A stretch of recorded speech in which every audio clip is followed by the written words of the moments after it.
Jadi ini rangkaiannya saja. Terima kasih. Izin Bapak Ibu, apakah bisa kita mulai?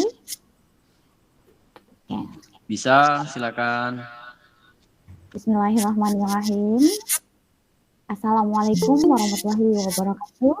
Waalaikumsalam warahmatullahi wabarakatuh. Waalaikumsalam warahmatullahi wabarakatuh. Bapak Ibu semua yang pada malam hari ini tentunya sudah segar ya. Baik, bismillahirrahmanirrahim. Alhamdulillahirrabbilalamin. Assalatu wassalamu ala asrafil anbiya'i wal mursalin wa ala alihi washabihi rasulillahi ajmain. Puji dan syukur kita panjatkan atas kehadirat Allah Subhanahu wa taala yang telah melimpahkan rahmat dan karunia-Nya kepada kita bersama sehingga kita dapat berkumpul pada webinar pada malam hari ini. Adapun dengan narasumber yang pertama Bapak Nopri Pardianson, kemudian Bapak Henry, Ibu Heni, dan Ibu Nova. Beserta salam tidak lupa tercurahkan kepada junjungan kita Rasulullah Muhammad SAW dalam membawa umatnya dari alam yang penuh kebodohan ke terang benderang seperti saat sekarang ini.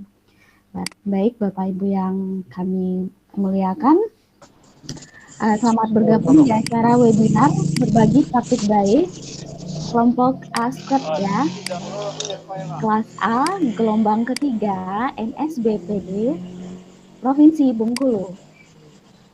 Adapun acara webinar ini sudah terlebih dahulu dibuka oleh Ketua BGP, Kepala BGP Provinsi Bengkulu pada hari Rabu minggu yang lalu. Baik, untuk hikmatnya acara kita, marilah kita awali dengan membacakan basmalah. Bismillahirrahmanirrahim. Bismillahirrahmanirrahim. Selanjutnya kita memintakan kepada Bapak Abdeni Amainsyah untuk membacakan doa. Pada Bapak, disilakan. Oke, terima kasih Ibu Rahmah atas waktunya. Izin rekan-rekan semuanya, kita membaca doa terlebih dahulu. Saya pimpin dengan A'udzubillahi minasyaitonirrajim. Bismillahirrahmanirrahim. Alhamdulillahi rabbil alamin. Allahumma salli ala Muhammad wa ala ali Muhammad. Salatan tunjina biha min jami'il ahli wal afat wa taqdilana biha min jami' syai'at wa tarfa'una innaka ad-darajat wa tuballighuna bihal aqsal hayat min jami'il khairati fil hayati wa badal mamat. Allahumma fil lana zulubana wa liwalidayna warhamhum kama rabbayani shaghira. Ya Allah, ya Rahman, pada hari ini kami kelas A NSBP mengadakan acara webinar untuk yang kedua kalinya. Jadikanlah pertemuan pada hari ini membawa barokah bagi kami. Jadikanlah pertemuan pada hari ini menjadi penyambung silaturahmi bagi kami. Ya Allah yang maha mendengar, kami hanyalah manusia biasa. Oleh karena itu ya Allah, tanamkanlah ilmu, tanamkanlah keseriusan bagi kami untuk selalu belajar. Jadikanlah kami guru yang memang dapat menjadi tauladan bagi peserta didik kami. Rabbana taqabbal minna innaka antas sami'un alim wa tub 'alaina innaka antat tawwabur rahim. Rabbana hab lana min azwajina wa dzurriyyatina qurrata a'yun waj'alna lil muttaqina imama. Rabbana atina fid dunya hasanah wa fil akhirati hasanah wa qina adzabannar. Subhana rabbika rabbil izzati amma yasifun wassalamu ala mursalin walhamdulillahi rabbil alamin. Assalamualaikum warahmatullahi wabarakatuh. Waalaikumsalam warahmatullahi wabarakatuh. Terima kasih Bapak Abdeni yang telah membacakan doa. Semoga yang membacakan dan yang mendengarkan mendapatkan ucapan doa. Baik Bapak Ibu, perkenalkan 4 pemateri kita pada malam hari ini dengan tema-tema yang menarik. Pertama ada Bapak Nopri Pardianson, MPDGR, dari SMP Negeri 13 Kota Bengkulu, dengan tema penerapan metode TPR untuk meningkatkan kemampuan berbahasa Inggris siswa. Yang kedua ada Bapak Henry A, berasal dari Kepahyang dengan tema website sekolah. Kemudian ada Ibu Heni Herlina SPD SD dari SD Negeri 182 Bengkulu dengan tema Si Jardi. Ya. Kemudian ada Ibu Nova Mayasari dari SMP Negeri 13 Tebarkarai dengan tema membudayakan minum air putih. Baik Bapak Ibu, nanti kami akan mengirimkan link untuk umpan balik. Kami mohon Bapak Ibu untuk mengisi dan terima kasih kami ucapkan sebelumnya. Baik Bapak Ibu, kita langsung saja masuk ke acara berbagi praktek baik kita pada malam hari ini. Yang kali ini akan dipandu oleh moderator cantik kita, Ibu Denti Permatasari SPD dari SD Negeri 9 Kota Bengkulu. Silakan Ibu Denti. Terima kasih Ibu Rahmadiana. Izinkan saya mengucapkan Assalamualaikum warahmatullahi wabarakatuh. Waalaikumsalam. Tentu di dalam Berbagi baik saya ada beberapa pantun untuk memulai pembukaan dari cerita praktek baik saya. Boleh Ibu Dayanti? silakan Bapak. Ya, terima kasih. Rasanya enak makan opor. Dibawa mama dari kantor. NSBP Squad A adalah pelopor, bersama-sama menjadi inisiator. Masya Allah. Keren sekali Bapak. Lanjut. Air beriak tanda tak dalam, air tenang seperti berlian. Izinkan saya mengucapkan salam kepada Bapak Ibu hadirin sekalian. Assalamualaikum warahmatullahi wabarakatuh. Waalaikumsalam. Baiklah Bapak Ibu hadirin sekalian, pada kesempatan malam hari ini saya akan berbagi cerita mengenai praktek baik yang berjudul tentang penerapan metode Total Physical Response atau TPR untuk meningkatkan kemampuan berbahasa Inggris siswa. Nama saya Nopri Pardianson MPDGR. Sehari-hari saya merupakan guru bahasa Inggris di SMP Negeri 13 Kota Bengkulu. Ini merupakan riwayat kurikulum vitae saya. Latar belakang saya mengambil praktek baik mengenai TPR ini, Bapak Ibu, mungkin kita bisa sama-sama terlebih dahulu melihat ada sebuah motivasi, sebuah video motivasi, sehingga mencerminkan kita bagaimana kita melaksanakan pembelajaran di sekolah. Boleh izin menampilkan videonya dulu, Ibu Dayanti? Bapak. Oke, terima kasih. Ini sebuah video motivasi bagi kita semua, bapak-bapak, ibu-ibu sekalian.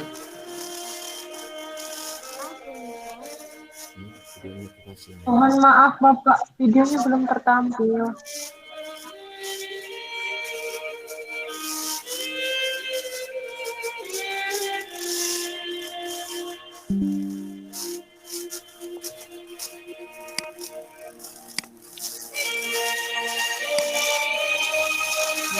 Pak, Nopri, videonya belum tertampil.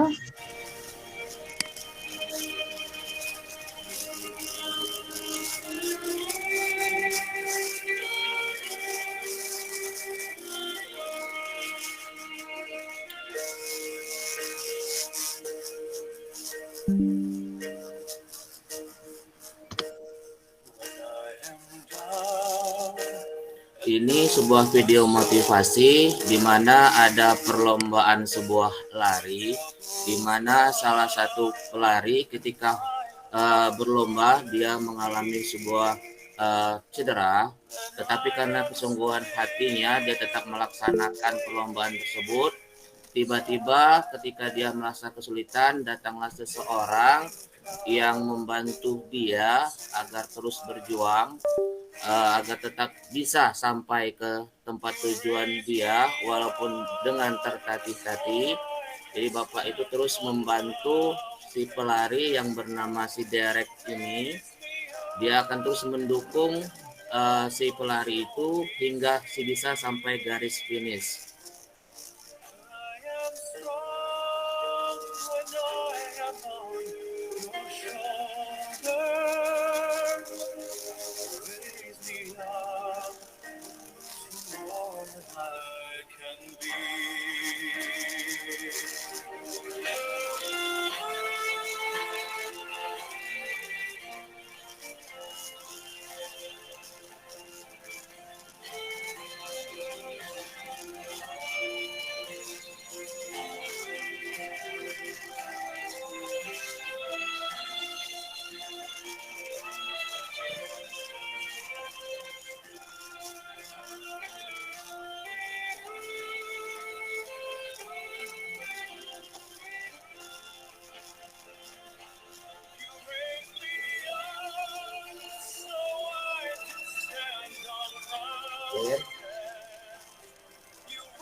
Oke, Bapak Ibu, mungkin ada hambatan jadi videonya tidak tampil ini. Saya lewatkan saja karena durasi waktu. Jadi video motivasi ini menjadi latar belakang saya untuk berbagi praktek baik, di mana video motivasi itu menceritakan tentang seorang pelari yang bertekad walaupun cedera, dia tetap berusaha untuk mencapai garis finish. Permasalahan ada yang membantu dia. Ketika kita mengaitkan di pembelajaran di sekolah, berarti ketika anak-anak kita di dalam sekolah itu menghadapi sebuah permasalahan atau sebuah kesulitan di dalam pembelajaran, kita sebagai guru hendaklah menjadikan itu sebagai motivasi. Kita harus menjadi sebuah motivator bagi dia sehingga dia merasa tetap tertarik untuk mengikuti pembelajaran tersebut. Oleh karena itu, saya tertarik karena kebetulan saya merupakan guru bahasa Inggris. Jadi saya tertarik untuk mengangkat pembelajaran, untuk mengangkat sebuah metode total physical response ini dalam rangka untuk meningkatkan kemampuan berbahasa Inggris. Adapun latar belakangnya, yang pertama itu di SMP Negeri 13 kami sudah menerapkan implementasi kurikulum Merdeka itu sejak 1 tahun terakhir, yaitu berupa Merdeka Belajar, dan insya Allah pada tahun ajaran 2023-2024 ini akan menjadi Merdeka Berubah. Kemudian yang menjadi latar belakangnya yang kedua, yaitu SMP Negeri 13 ini ditetapkan sebagai sekolah bernuansa agama lebih kurang mungkin sekitar 2 tahun atau 3 tahun yang lalu berdasarkan keputusan wali kota untuk menetapkan bahwa sebagai sekolah model bernuansa agama itu ada 2 sekolah, satu SD-nya SD 9, kemudian SMP-nya SMP Negeri 13 untuk sebagai sekolah model atau sekolah percontohan yang bernuansa agama. Kemudian latar belakang berikutnya yaitu di mana siswa-siswi kami itu mengalami kesulitan dalam pembelajaran bahasa Inggris. Ini ditunjukkan dengan nilai bahasa Inggrisnya yang rendah. Kesulitan terbesar dari mereka karena mungkin mereka beranggapan bahasa Inggris ini sebagai bahasa asing, sehingga mereka merasa kesulitan terhadap memahami bagaimana cara berbicara bahasa Inggris, bagaimana mengartikan dari kosakata bahasa Inggris tersebut. Kemudian ada juga siswa tersebut merasa kurang nyaman dengan proses pembelajaran guru yang hanya menggunakan misalnya hanya satu metode saja, yaitu metode ceramah. Oleh karena itu, saya tertarik untuk menerapkan sebuah metode yang namanya metode total physical response dalam rangka untuk memperbaiki keadaan ini, supaya bagaimana pembelajaran bahasa Inggris itu menjadi menarik, siswa menjadi nyaman, sehingga siswa bisa mempelajari bahasa Inggris dan hasilnya menjadi siswa itu tidak kesulitan dalam belajar bahasa Inggris. Maka saya berusaha menerapkan satu buah metode pembelajaran yang namanya metode total physical response. Apa itu metode TPR? Nah, metode TPR ini, Bapak Ibu, metode TPR ini adalah metode yang mana kita menggunakan gerak tubuh untuk mengartikan kata sehingga membantu guru mengajar bahasa Inggris dan menciptakan suasana kelas yang menyenangkan. Di mana metode TPR ini tidak hanya kita mengajarkan secara guru ke siswa, tetapi siswa itu bisa belajar istilahnya keluar dari tempat duduknya. Guru membantu siswa tersebut dengan menggunakan salah satu bagian anggota tubuhnya, di mana guru tersebut tidak memberikan arti bahasa Inggris di dalam proses pembelajaran. Misalnya, dia mengucapkan kata close the door dengan menunjukkan pintu sambil menutup pintu. Atau misalnya open the window sambil dia membuka jendela tanpa dia mengartikan dari apa sih arti close the door, kemudian apa sih arti open the window tersebut. Nah, langkah-langkah pembelajaran TPR tersebut terdiri dari beberapa langkah, ada 4 langkah. Yang pertama yaitu guru menyampaikan tujuan pembelajaran dan materi yang akan disampaikan. Ini langkah dasar, langkah pertama, di mana guru menjelaskan apa yang menjadi tujuan, kemudian apa yang ingin disampaikan, kemudian apa yang akan menjadi materi pada waktu proses pembelajaran tersebut. Sekaligus guru mulai menjelaskan beberapa kosakata bahasa Inggris yang ingin disampaikan seperti penjelasan saya tadi, ada yang mengucapkan kata seperti close the door atau open the window. Nah, setelah anak setelah anak mulai memahami, kemudian anak sudah melaksanakan mempraktekannya, nah guru tersebut membagi siswa itu menjadi beberapa kelompok, bisa terdiri dari 4 sampai 6 kelompok. Nah, di dalam kelompok tersebut, siswa bersama-sama dengan kelompoknya, dia mencoba mempraktekkan apa yang diperintahkan oleh gurunya seperti command sentence, kalimat perintah yang menggunakan kata imperative sentence seperti close, open di dalam kelompoknya tersebut, tanpa si anak tersebut mengetahui apa kosakata tersebut. Kosakata bahasa Inggris itu apa artinya? Dia hanya melihat dari gerakan dari anak yang ingin yang memberikan perintah. Nah, dari praktek berulang-ulang tersebut, akhirnya anak tersebut mulai memahami, oh ternyata misalnya touch your hand, oh berarti saya disuruh memegang tangan. Touch your nose, oh berarti saya disuruh memegang hidung.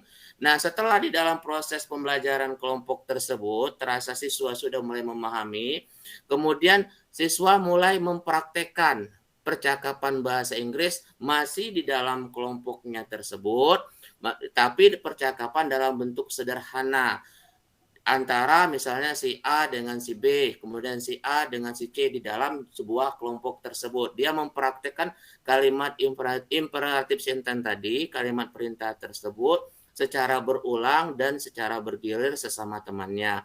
Kemudian terakhir siswa itu mempraktekkan percakapan bahasa Inggris di depan kelas, di mana nanti si guru berfungsinya melakukan evaluasi, melakukan revisi jika misalnya ada anak melakukan kesalahan dalam pengucapan bahasa Inggris. Nah, ini ditekankan pada waktu anak mempraktekkan percakapan bahasa Inggris di depan kelas ini lebih diutamakan terhadap pemahaman kosakatanya.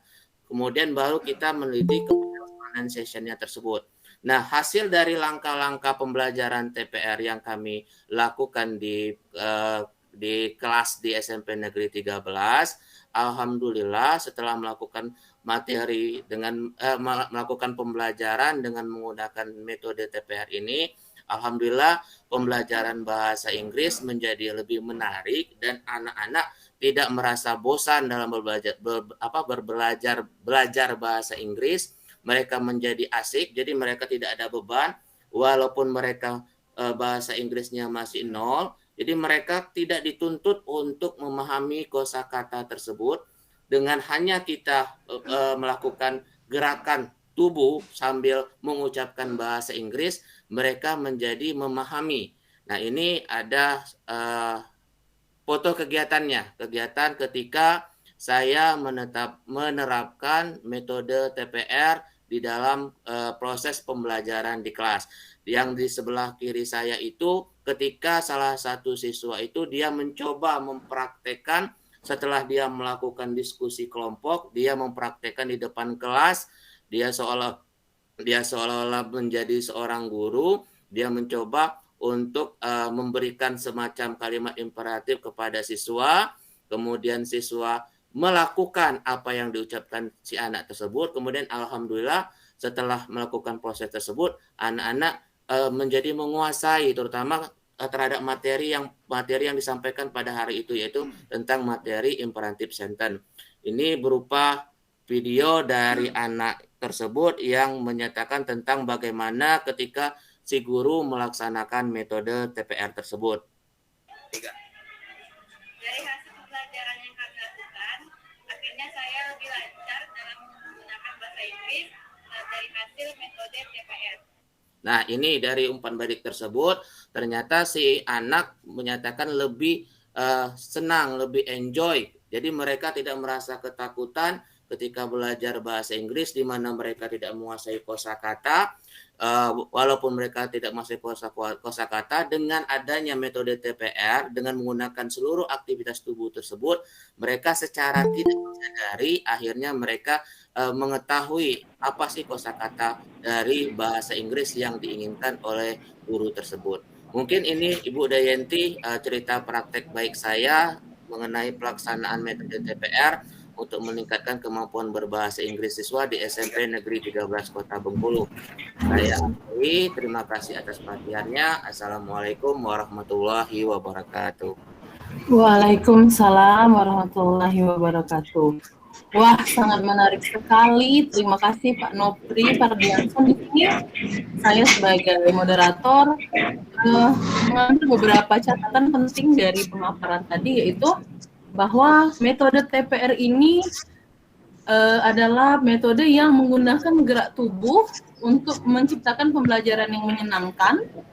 Kemudian di sini juga sudah diterapkan pembelajaran berdiferensiasi gaya belajar. Benar, sangat memuaskan anak-anak kinestetik dan juga anak-anak yang audio. Sangat dengan gerak tubuh. Nah, sangat menarik. Nanti kita akan ada sesi tanya jawab, namun kita dengarkan dulu pemaparan dari rekan-rekan lainnya. Dan izin mengingatkan untuk Bapak Ibu guru yang mengikuti webinar, nanti akan ada jurnal refleksi dari masing-masing para narasumber, dan kami memohon dengan sangat untuk mengisi masing-masing dari jurnal tersebut. Kami akan membagikan baik dari WA ataupun nanti di kolom chat. Kemudian mengingatkan juga akan ada link absen di akhir sesi untuk tentunya sertifikat webinar. Dan ingat, 5 kali berturut-turut mengikuti webinar nanti akan ada sertifikat 32 JP. Itu saja dari moderator. Kemudian izin Pak Nopri untuk melanjutkan ke materi kedua yang tidak kalah kerennya juga dari Pak Nopri juga. Ya, host bagaimana? Setuju ya? Lanjut ya? Lanjut, sebenarnya. Oke. Setuju, lanjut. Selanjutnya, ini akan ada pemaparan dari Ibu Heni Herlina, SPDSD, yaitu guru dari atau NSBPB dari SDN 182 Bengkulu Utara dengan tema Sijardi. Apa itu Sijardi? Mari kita simak pemaparan dari Ibu Heni Herlina. Ibu Heni Herlina, disilakan. Terima kasih.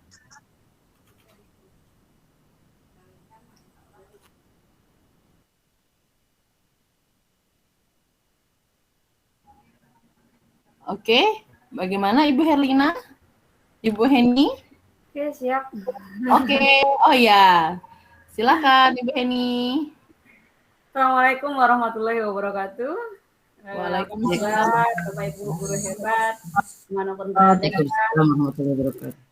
para NSBPB, Squad A, luar biasa malam ini yang sudah menyediakan untuk kita media untuk saling berbagi Dan insya Allah nanti di akhirnya mudah-mudahan kita dapat memetik manfaat dari praktik baik yang sudah dilaksanakan teman-teman kita semua. Oke, perkenalkan saya Heni Herlina, saya bertugas di SD Negeri 182 Bengkulu Utara yang saat ini alhamdulillah mengemban tugas sebagai NSBPB gelombang 3 untuk Provinsi Bengkulu.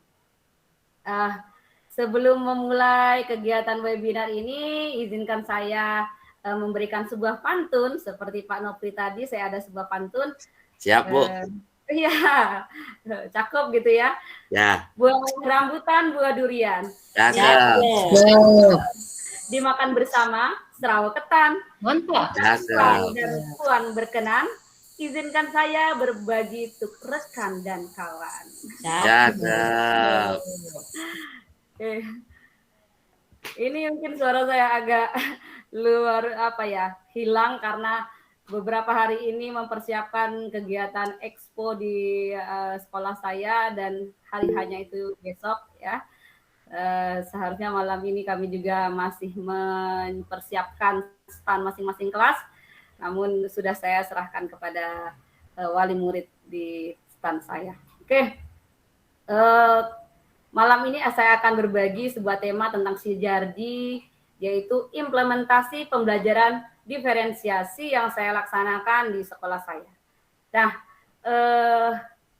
saya sudah mempersiapkan waktu kita pelatihan kemarin, yaitu sudah saya persiapkan langkah demi langkahnya sesuai dengan praktik baik yang sudah saya laksanakan. Namun, ketika kita melaksanakan pelatihan SBPB di Mercure, Bapak Ibu, terjadi sebuah kasus yang luar biasa terjadi di sekolah kami yang mengguncang sekolah bahkan kabupaten kami, sehingga hal tersebut membuat saya berpikir keras untuk membuat sebuah pembelajaran baru, materi baru yang disesuaikan dengan kondisi di sekolah kami saat itu. Nah, kejadian tersebut merupakan skop bullying ya, kekerasan terhadap anak, sehingga saya mengangkat tema Bapak Ibu, sebuah tema yaitu penerapan pembelajaran diferensiasi Sijardi dalam sosialisasi bullying school dan kekerasan anak di SD Negeri 182 Bengkulu Utara. Izinkan saya untuk share screen.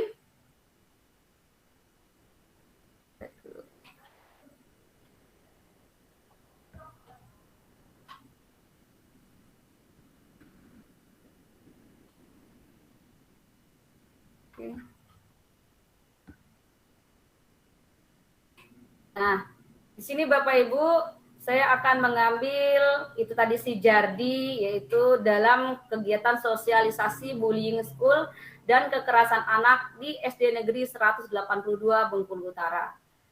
Adapun situasi di sekolah kami, yaitu terdapatnya berbagai macam latar belakang sosial ekonomi yang beragam, kemudian adanya program sekolah ramah anak yang mulai vakum dari 2019, kemudian masih terdapatnya beberapa tindakan kekerasan terhadap anak yang dilakukan siswa maupun guru, kemudian adanya berbagai macam tantangan, yaitu karakteristik murid, mulai dari latar belakang ekonomi, gaya belajar dan minat, serta kemampuannya, serta juga minimnya pengetahuan murid maupun guru tentang jenis bullying dan dampak pencegahannya. Selain itu Bapak Ibu, dari kasus yang menimpa sekolah kami, itu anak tidak mau bercerita ya dengan saking minimnya pengetahuan mereka tentang bullying, kekerasan terhadap anak tersebut, kekerasan yang mereka alami itu tidak mereka ceritakan, baik itu kepada gurunya maupun orang tuanya. Sehingga kami mendapat berita tersebut ketika kasus tersebut sudah naik ke polisi. Padahal kejadian tersebut menimpa anak lebih dari 30 orang. Sehingga saya berinisiatif untuk mengambil sosialisasi yang menggunakan implementasi pembelajaran Sijardi ini. Kemudian apa sih pembelajaran diferensiasi? Pembelajaran diferensiasi adalah serangkaian keputusan masuk akal yang dibuat oleh guru berorientasi kepada kebutuhan murid. Kemudian ada juga keputusan yang dibuat yang terkait dengan kurikulum yang memiliki tujuan pembelajaran yang didefinisikan secara jelas. Kemudian bagaimana guru menanggapi atau merespon kebutuhan belajar murid-muridnya. Kemudian jenis pembelajaran diferensiasi itu adalah diferensiasi konten, proses, dan produk. Dalam hal ini saya mengambil diferensiasi proses dan produknya saja. Mungkin Bapak Ibu bisa untuk melihat dulu sejenak, ada video sama seperti Pak Nopri tadi, saya juga akan menayangkan sebuah video. Ntar dulu saya coba buka lagi. Nantikan presentasi. Jendela.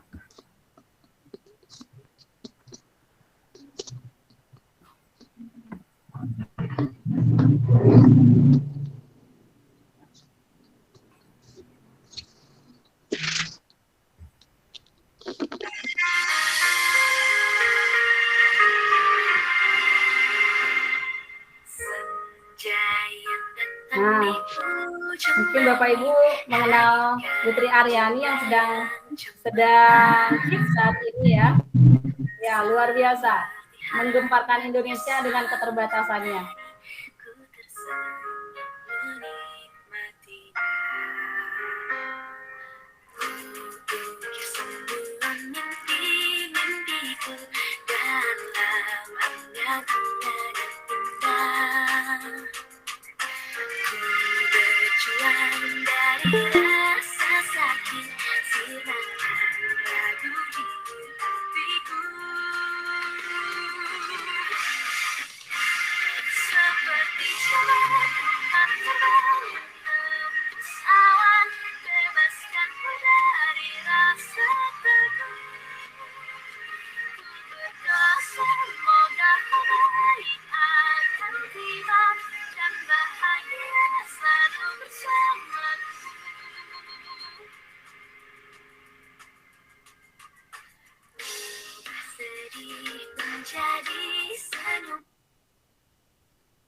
Oke, Bapak Ibu, kita kembali ke materi tadi.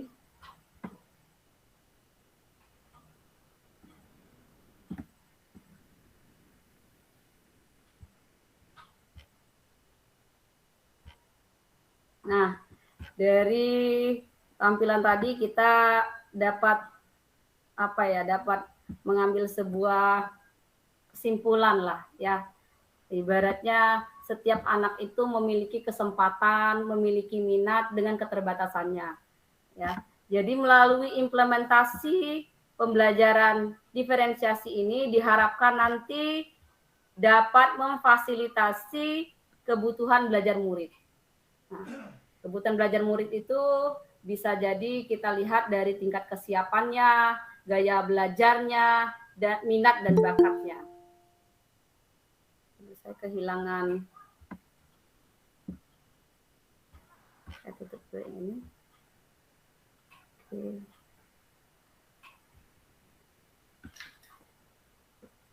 Ini dulu.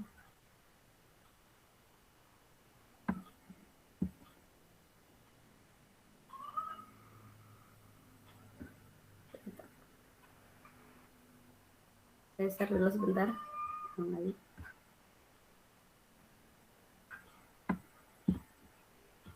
Kok saya kesulitan nge-share ini ya?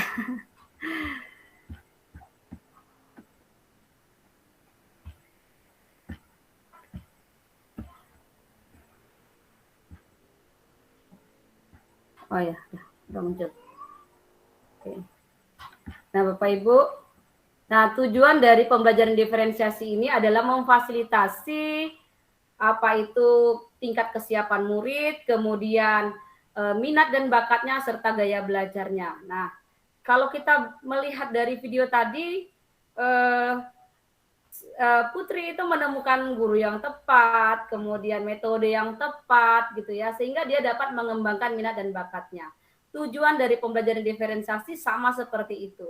Harapannya anak-anak yang kita anggap memang tertinggal, anak-anak yang berbeda minat dan bakatnya, itu mereka bisa menemukan jati dirinya melalui pembelajaran diferensiasi ini. Kemudian aksi apa yang saya laksanakan pada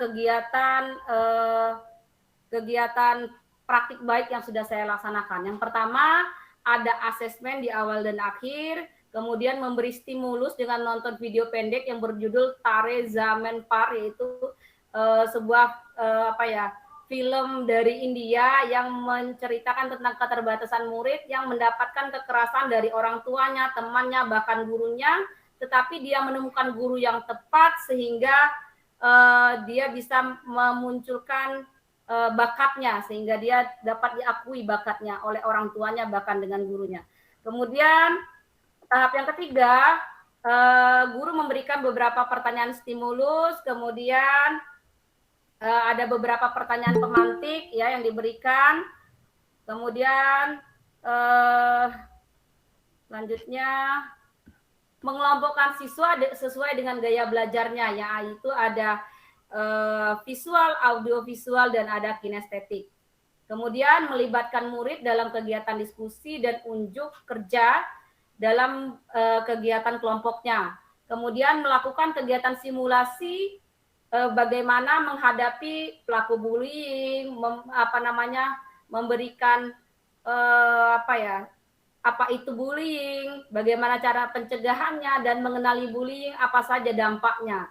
Kemudian melakukan kegiatan pembelajaran diferensiasi proses, yaitu menonton video, sosiodrama, dan mempelajari materi hasil dari kegiatan bullying school tadi. Kemudian hasilnya itu berupa poster, kemudian ada video pendek, kemudian ada juga video pendek, kemudian poster, ada cerita, ya ada cerita, kemudian ada gambar. Kemudian kegiatan selanjutnya yaitu ada evaluasi dengan menggunakan instrumen skala Likert. Selanjutnya melakukan refleksi, menempelkan poster-poster hasil karya murid di tempat-tempat strategis di sekolah, kemudian kemudian membagi video pendek tentang kampanye anti bullying di grup kelas 1 sampai kelas 6 serta media sosial. Nah, hasil dari kegiatan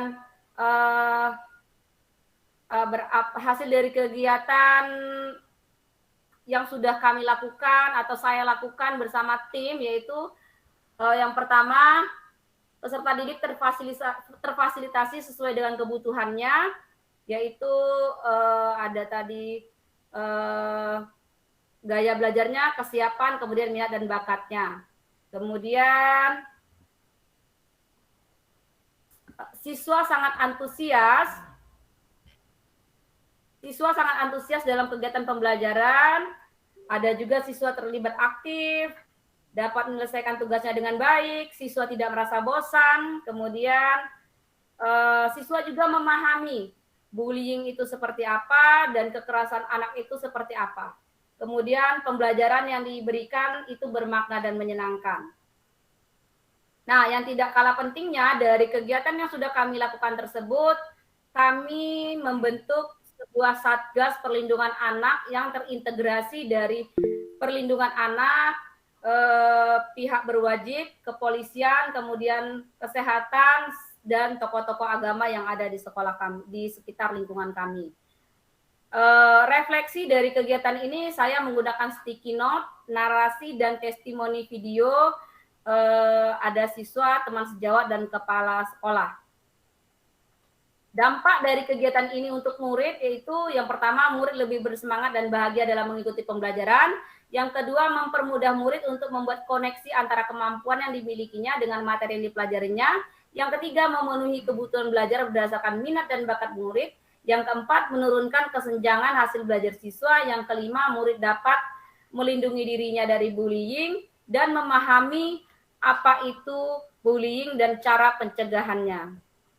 Kemudian Dampak untuk guru. Yang pertama, meningkatkan keterampilan menggunakan metode pembelajaran yang bervariasi, mewujud kemitraan dengan murid, memperbaiki kinerja guru dalam pembelajaran. Yang keempat, menambah wawasan tentang bullying sebagai peningkatan hasil program sekolah ramah anak. Selain itu, untuk sekolah juga terdapat dampak. Yang pertama, meningkatkan kinerja teman sejawat melalui kegiatan berbagi praktik baik. Yang kedua, mewujudkan visi dan misi tujuan sekolah. Yang ketiga, terbentuknya kemitraan dan kolaborasi di lingkungan sekolah. Yang keempat, terciptanya lingkungan belajar yang nyaman dan aman, serta berpihak kepada murid. Berikut ada beberapa dokumentasi. Ini dokumentasi Sijardi saya yang pertama. Kemudian ini juga kegiatan Sijardi saya yang kedua. Terima kasih. Mohon maaf atas segala kekurangan. Slide-nya juga baru saya buat. Ini Bapak Ibu. Kalau video berbagi praktik baiknya, mungkin bisa melihat di link YouTube saya, yaitu yang saya bagi kemarin Bapak Ibu ya. Bisa dilihat kegiatan-kegiatan yang saya lakukan, tahap-tahap yang kami lakukan untuk ibaratnya sekarang ini pemulihan situasi kondisi yang ada di sekolah kami, dan kegiatan expo yang kami lakukan saat ini yang besok akan berlangsung juga itu adalah salah satu tindakan pemulihan kondisi dari tindakan dari kasus-kasus yang menimpa sekolah kami sebelum beberapa lama ini gitu. Mudah-mudahan berbagi praktik baik yang saya lakukan ini mungkin bisa diambil hikmahnya Bapak Ibu, dan kita mungkin bisa saling sharing, berbagi. Mohon maaf atas segala kekurangan. Akhirul kalam. Wassalamualaikum warahmatullahi wabarakatuh. Waalaikumsalam warahmatullahi wabarakatuh. Amat luar biasa sekali. Berikan aplaus dulu untuk Ibu Heni Herlina dong, teman-teman. Iya, sangat menginspirasi dan juga bisa kami terapkan di sekolah kami. Tentu saja juga peserta webinar malam ini. Nah, tadi si Jardi ternyata pembelajaran berdiferensiasi. Ternyata Bu Heni Herlina mengambil diferensiasi proses dan produk, yaitu pentingnya pengetahuan tentang bullying atau perundungan untuk memfasilitasi kebutuhan belajar murid. Nah, juga dikenal dengan keterampilan sosial emosional yang perlu ditumbuhkan sejak dini, yaitu keterampilan yang berhubungan dengan pengetahuan, kecakapan, sikap mengenai aspek sosial emosional, dengan perlakuan yang tepat, anak yang dianggap kurang justru bersinar di tangan guru yang tepat. Nah, tolong sekali lagi dong, iya buat Ibu Heni Herlina, sangat bagus sekali materinya malam ini ya. Dan untuk mengingatkan para rekan peserta webinar, untuk mematikan mic saat narasumber memberi materi. Kemudian nanti waktu sesi tanya jawab silahkan menekan tombol tunjuk tangan ya, ada telapak tangannya. Oke.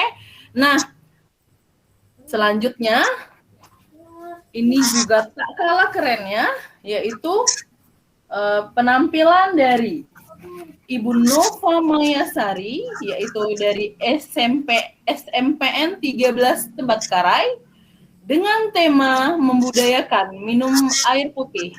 Kepada Ibu Nova Mayasari, kami persilakan. Silakan Ibu Nova. Assalamualaikum Ibu Nova. Waalaikumsalam. Oke, terima kasih Ibu Yayen. Saya izin share screen. Oke, silakan Ibu. Diserahkan.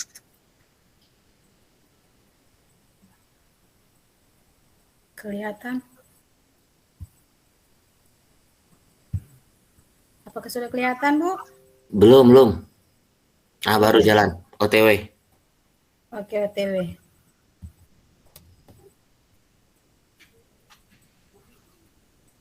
Sudah kelihatan kah? Belum. OTW, oke tunggu wae ya Pak. Ada Ina, apa kabar Ina? Baik Bapak. Oke, apakah udah kelihatan Bapak Ibu? Belum. Belum juga. Mana nih? Oke, sudah mulai.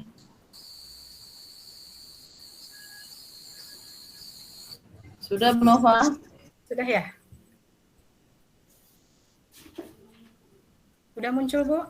Belum lagi. Tidak apa-apa. Sepertinya sinyalnya memang agak susah.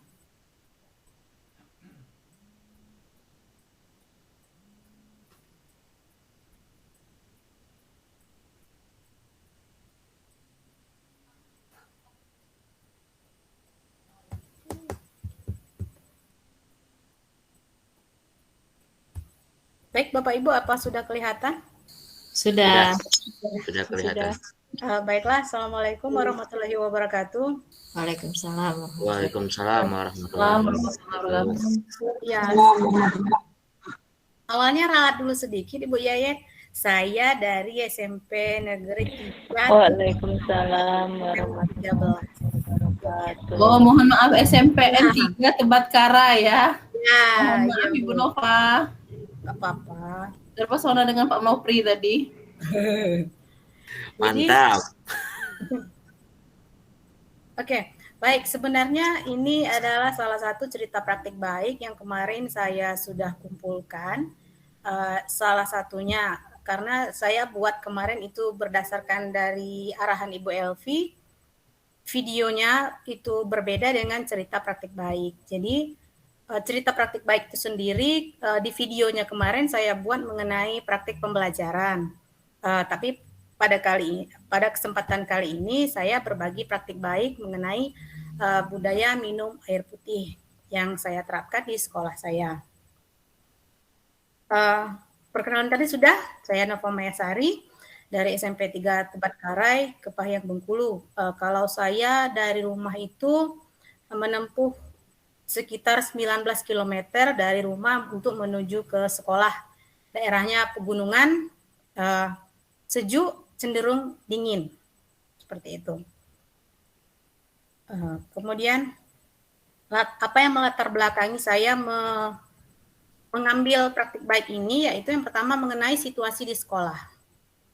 Kebanyakan siswa di sekolah kami itu merupakan, orang tuanya merupakan petani, ada juga yang buruh petik teh. Jadi mereka terkadang pagi-pagi itu sudah berangkat untuk bekerja dan anaknya kadang-kadang itu tidak disiapkan sarapan karena mereka sendiri sudah terburu waktu untuk mengejar bekerja.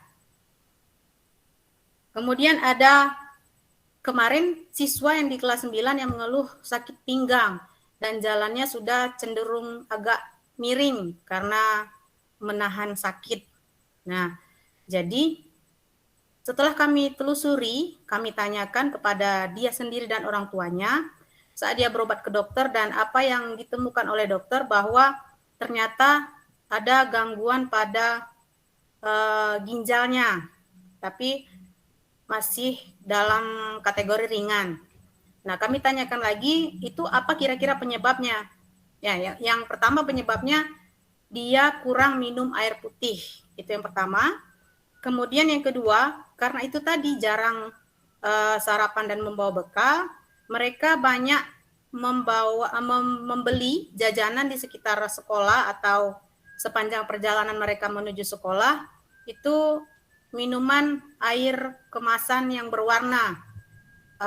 Nanti kalau saya sebut, jadi sebut merek, jadi iklan. Jadi itu pokoknya seperti cup, tapi rasa-rasa, minuman rasa-rasa banyak lah. Contohnya di sekitar kita. Kalau mau saya sebutkan satu-satu, seperti minuman energi, kayak anak-anak sekarang itu yang sukanya kayak Power F, kemudian ada teh gelas, kopi cup, kemudian sasetan teh sistri, apalagi itu banyak, pokoknya macam-macam itu yang ada di warung-warung sekitar sekolah dan sepanjang perjalanan mereka dari sekolah menuju dari rumah menuju sekolah. Kemudian selain itu juga banyaknya sampah air minuman kemasan berwarna tadi yang sudah mereka minum dan mereka buang sembarangan. Jadi hal itulah yang melatar belakangi kenapa saya mengambil praktik baik kali ini untuk membiasakan minum air putih. Tantangan yang kami hadapi ya ini ada beberapa contohnya minuman air kemasan berwarna. Saya coret mereknya pun masih kelihatan kayaknya. Nah, yang pertama tentu tantangan itu memberikan pemahaman mengenai bahaya air minum kemasan berwarna kepada siswa karena mereka sudah terbiasa mengkonsumsi dan nampaknya tidak ada masalah apa-apa dalam kesehatan mereka karena belum ketemu saja mungkin. Karena baru ada satu saja siswa, ya? Maaf, Bu Nova, ini slide-nya tidak jalan ya? Tidak jalan ya? Ya, itu baru berpindah. Oke. Baru, ya. Oke. Yang ini tadi udah kelihatan, Bu? Baru kelihatan. Ibu Fajar, apa kabar? Halo, Pak Nokri. Sehat, Halo. alhamdulillah. Iya. Ya, silakan lanjut Bu Nova. Ya. Ya, saya juga sapa dong. Ibu Fajar itu kemarin ketua MUI kami bahasa Inggris. Ya, tuh. Pak Karyansa. Sekarang lagi sibuk Ibu Fajar jadi PP. Terima kasih atas kesempatannya untuk hadir. Bu PP. Siap, Bu Nova. Baik, kita lanjut ya. Dan terima kasih untuk teman-teman semuanya. Kita lanjut ke tantangan tadi. Yang pertama, memberikan pemahaman bahayanya itu tadi, karena agak sulit kayaknya mereka menerima bahwa apa yang mereka konsumsi hari-hari itu berbahaya, karena mereka biasa mengkonsumsi dan tidak ada efek sama sekali sekarang. Untuk di masa datang, mungkin efeknya belum terasa bagi mereka. Kemudian, menjelaskan manfaat air putih yang sebenarnya itu yang harus mereka konsumsi, bukan minuman kemasan jadi. Itu merupakan tantangan sendiri untuk kami di sekolah. Kemudian selain memberikan pemahaman tersebut, kami juga agak kesulitan membuat kebiasaan baru, yaitu membawa air putih dari rumah. Tentu mudah-mudahan saja di rumah kita masih menggunakan air putih yang berasal dari sumber air di rumah kita seperti sumur yang kita bawa sendiri, tentu saja biasanya sudah direbus dari rumah.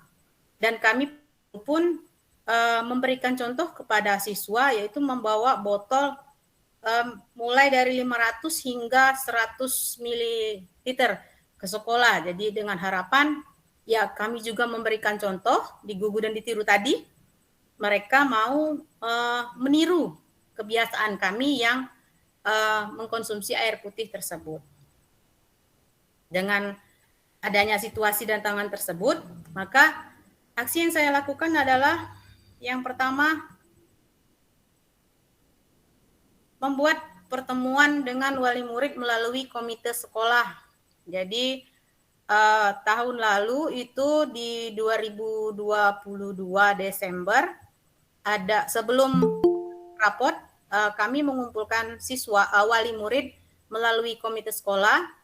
Lalu kami mensosialisasikan bahaya air minum kemasan berwarna, kemudian termasuk juga minuman sasetan tadi, dan manfaat air putih kepada wali murid.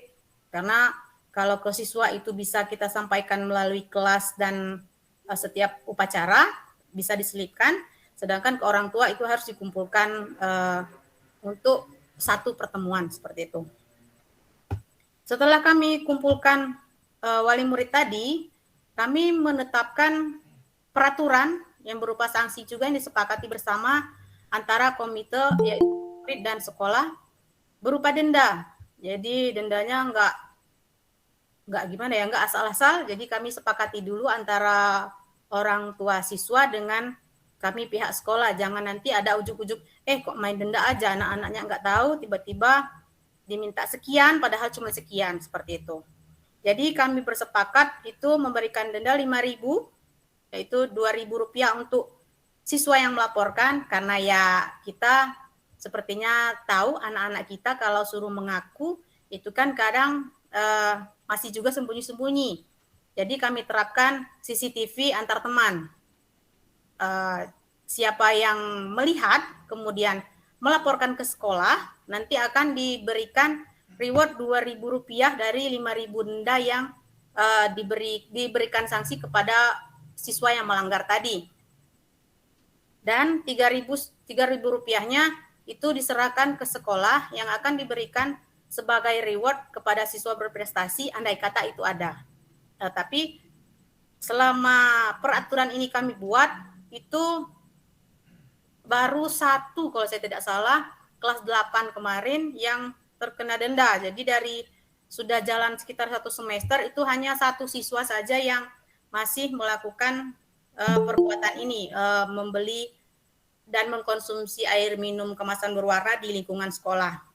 Tapi terlepas dari lingkungan luar sekolah, kami nggak tahu karena nggak diawasi lagi. Seperti itu. Berikut foto kegiatan sosialisasi di orang tua siswa. Jadi saya menyampaikan waktu ini, waktu tanggal 17 Desember 2022 saat sebelum pembagian rapor siswa kelas 7 dan 8 dan 9. Ini jumlah siswa di sekolah kami itu ada 72. Alhamdulillah kemarin hadir semua, kurang 1 kalau nggak salah karena orang tuanya berhalangan hadir. Selebihnya sudah tahu dan mereka juga mengiyakan dan setuju tidak untuk diberikan denda seperti itu. Dan saya juga meminta kepada wali murid bahwa mereka itu dibiasakan untuk membawa botol seperti kami dari rumah masing-masing yang sudah diisi dengan air minum insya Allah yang steril dari orang tuanya, sudah direbus.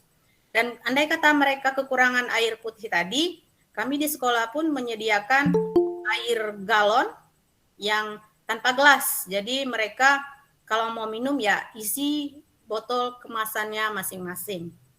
Seperti itu.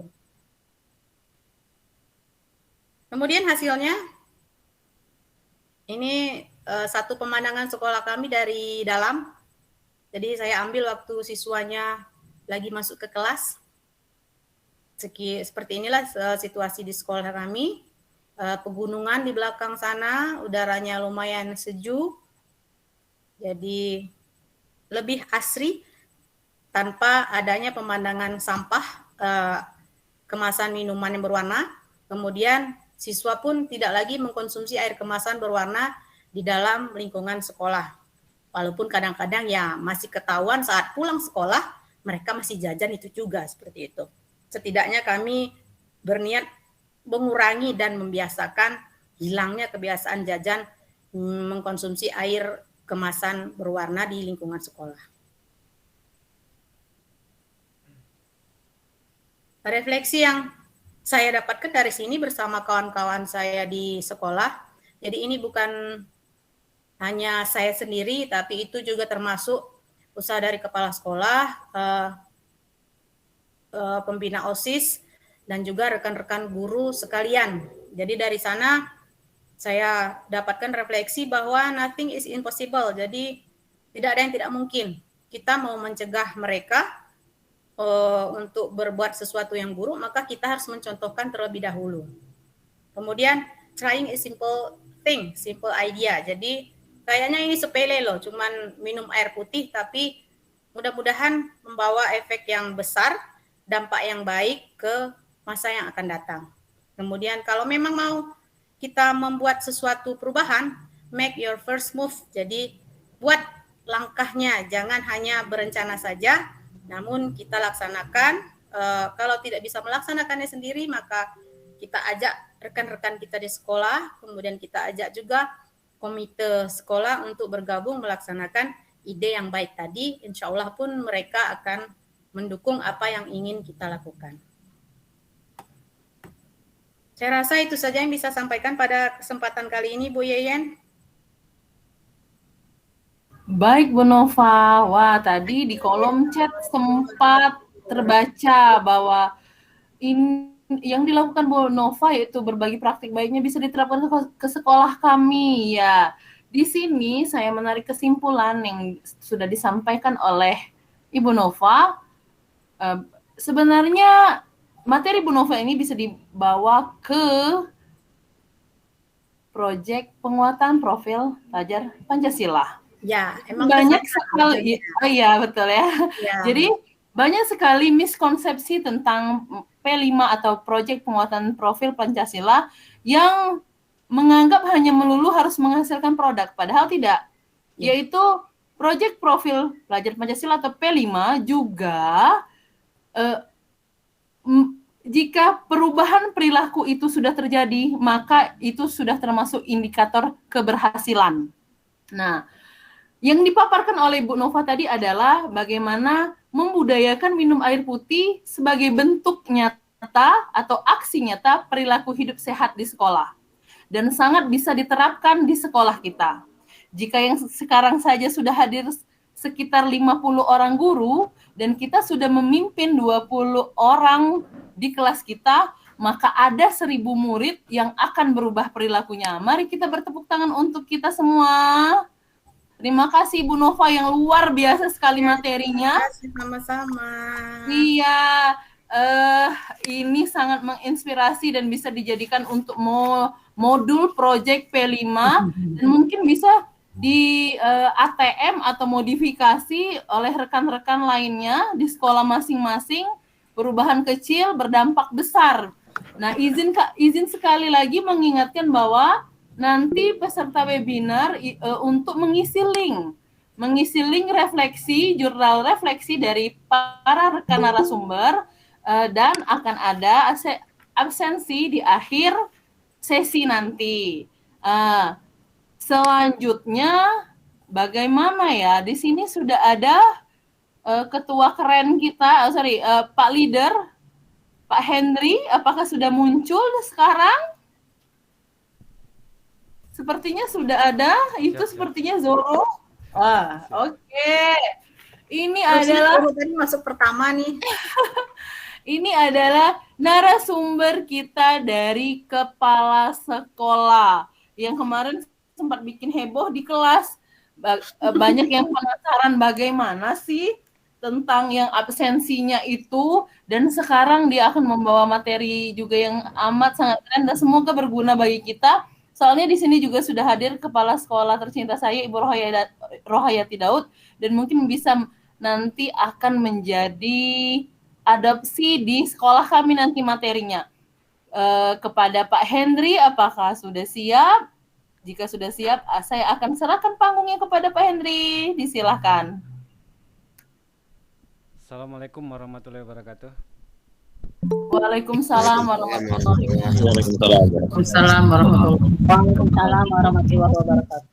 Alhamdulillahirrabbilalamin, pada hari ini kita dapat bertemu di ruang media online ini. Sebenarnya saya baru balik ini, makanya nggak buka ini. Baru balik kegiatan 1 minggu ini, full kegiatan di luar, balik sekolah langsung meluncur ke keliling desa-desa nih. Sepertinya masih kurang nih uang sertifikasi nih. Luar biasa Bapak. Baru balik orang sibuk lah. Jam 6 tadi ya. Bahkan sampai belum sempat membuat slide materi ini. Laju mengecewakan. Alhamdulillah. Tidak apa-apa, baik, saya lanjut saja. Share ya, saya share screen materi kita karena sedikit ya, cepat. Nah, ini saya membuatnya, yaitu membuat website. Tanda tanya ini ada part 1. Jadi yang pertama ini belum masuk ke materi unggulannya, mungkin ada di episode yang lainnya. Kan ini adalah episode 1. Asik. Supaya apa? Supaya jelas dulu bagaimana cara tekniknya di awal ini, yaitu membuat website yang pertama. Website itu apa sih? Dapat diartikan sebagai kumpulan halaman yang menampilkan informasi data teks, data gambar, diam atau gerak, data animasi, suara, video, atau gabungan dari semuanya, baik yang bersifat statis maupun dinamis yang membentuk satu rangkaian bangunan yang saling terkait, di mana masing-masing dihubungkan dengan jaringan-jaringan halaman, hyperlink. Nah, maka dari itu bisa kita gunakan kalau kita memiliki website ini bisa kita gunakan untuk apa saja. Ini untuk sosmed, marketplace, landing page, dan lain sebagainya. Nah, ini website kita wajib harus sinkron dengan HP, karena sekarang ini orang-orang membuka apa saja melalui HP yang lebih sering daripada buka melalui desktop atau laptop. Ini penggunaan saat ini mengakses dengan mobile lebih besar 60% daripada desktop. Ini rinciannya. Mobile 81%, desktop 18%, dan tablet 0,2%. Itu berdasarkan survei. Jadi kalau ada website maka sebaiknya bisa lebih minimalis lah melihatnya melalui mobile. Nah, ini elemen-elemen dari website, harus ada header, main content, sidebar, footer, dan lain sebagainya. Ini untuk penampilannya ya, supaya kita enak melihat website kita. Apa sih perbedaan website dan landing page? Nah, ini bisa kita perhatikan ini, website dan landing page. Maka kalau misalnya kita membuat absen itu bisa diartikan masuk dalam kategori landing page, karena dia hanya satu halaman saja. Ini contohnya. Nah, apa yang harus dipersiapkan sebelum kita membuat website? Karena segala sesuatunya sekolah itu wajib memiliki website. Yang pertama yaitu hosting, yang kedua domain, yang ketiga sistem webnya. Nah, ini yang penting harus kita ketahui, yang harus kita siapkan. Ya, ingat, hosting, domain, dan sistem web. Hosting itu apa? Tempat menyimpan data website agar bisa diakses oleh orang lain atau pengguna. Nah, ini. Yang kedua jenis hosting. Jenis hosting ada 3. Yang pertama itu share, yang kedua PVS, yang ketiga cloud. Nah, kalau ingin murah membeli hosting itu ya yang pakai ini, yang bisa share sama-sama ya, dipakai bareng-barengan. Itu 1 tahunnya kisaran 100.000. Tapi kalau yang mahal yaitu PPS untuk layaknya. Nah, itu bisa gunakan PPS. PPS itu 1 bulannya sekitar 200.000. Tapi kalau kita ingin membeli PPS luar negeri seperti Singapura, lebih murah lagi juga, 300.000 per tahun. Nah, yang selanjutnya yang terakhir itu cloud, serupa PPS tapi layannya share, bisa digunakan bersama-sama. Biaya hosting. Nah, ini sudah saya jelaskan tadi, biaya hosting yang murah-murah sajalah. Ya. Supaya apa? Supaya kalau sekolah kita memiliki website, bisa dibaca oleh halayak ramai. Oh, berarti sekolah kita bisa dipercayalah. Ya, benar-benar sudah ngetren lah. Ya. Apalagi sekarang ini sekolah sudah banyak sekolah penggerak. Ya, sekolah penggerak, tapi untuk datanya belum di-share melalui website sekolahnya. Alangkah baiknya sekolah-sekolah penggerak itu memiliki website sendiri, biar lebih cantik lagi dalam melihat tampilan sekolahnya. Terus nama domain. Nah, kalau kita fokus kepada sekolah, maka untuk nama websitenya yaitu sch.id, bukan misalnya sdnegeri13kepayang.com ya. Nah, itu adalah website untuk komersil. Jadi kalau misalnya untuk sekolah, ujungnya itu sch.id. Nah, ini yang perlu diperhatikan juga, SEO dan branding yang khusus ya. Tapi kalau kita tidak ingin menggunakan nama-nama khusus untuk membeli domain, maka bisa juga kita tampilkan branding kita ya. Branding kita, apa yang ingin jadi tujuan kita sekolah itu. Ini subdomain bisa difokuskan. Nah, ini contohnya tadi, kalau kita sudah punya website, maka untuk membuat website absen online, ujian online, dan semuanya bisa dibuat di subdomain. Ya, jadi intinya ada website terlebih dahulu sekolahnya supaya enak dalam membuat subdomainnya. Ya. Nah, ini bikin subdomain sendiri. Banyak, bisa di satu domain bisa membuat subdomain lebih dari 10. Nah, jadi bisa kita buat subdomain yang banyak. Ya, contohnya daftar absen .sdnegeri13kepayang.sch.id.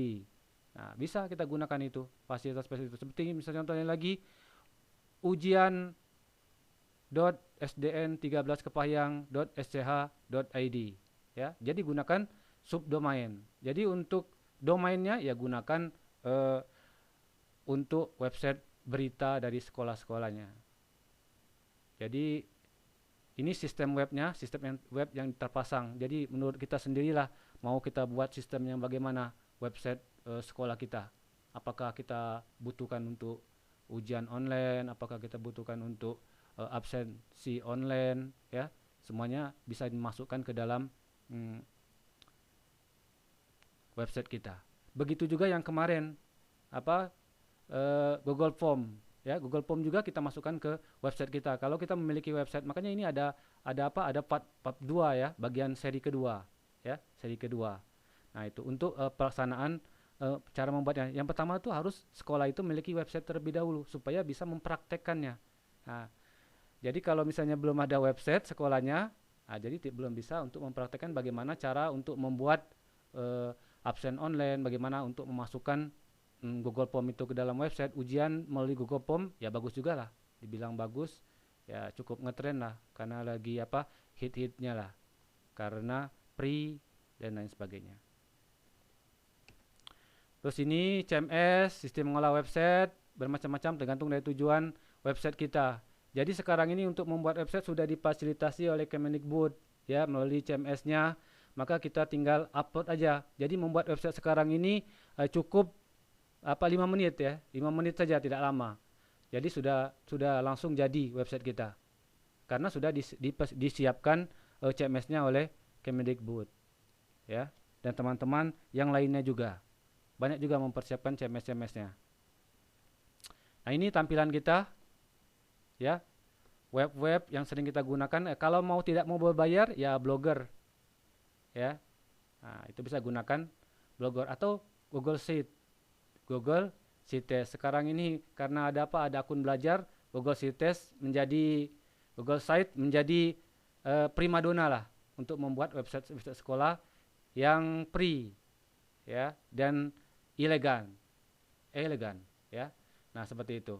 Tapi untuk supaya orang lebih meyakinkan kalau kita memiliki website .sch.id, ini memang benar-benar domainnya berbayar ya, jadi lebih keren. Tapi Google Site dan Blogger ini juga bisa dimasukkan domainnya, domain sekolah tadi sch.id tadi ya, tetap bisa juga ya.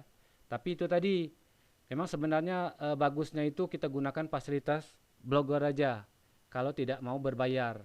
Tapi masalahnya apabila kita sudah tidak ada lagi, maka data-data kita tetap ada di Blogger tersebut, tetap hidup ya, tetap hidup. Tapi kalau misalnya website kita yang berbayar, maka perpanjangan selama 1 tahun. Jadi setiap 1 tahun melakukan perpanjangan.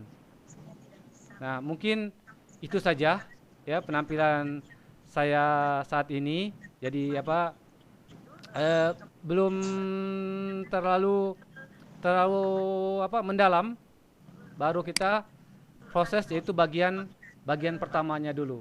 Nah, jadi misalnya kalau teman-teman sekalian nanti kita bisa masuk ke bagian kedua kalau misalnya sekolahnya siap untuk membuat website sekolahnya. Mungkin itu saja, Pak kita.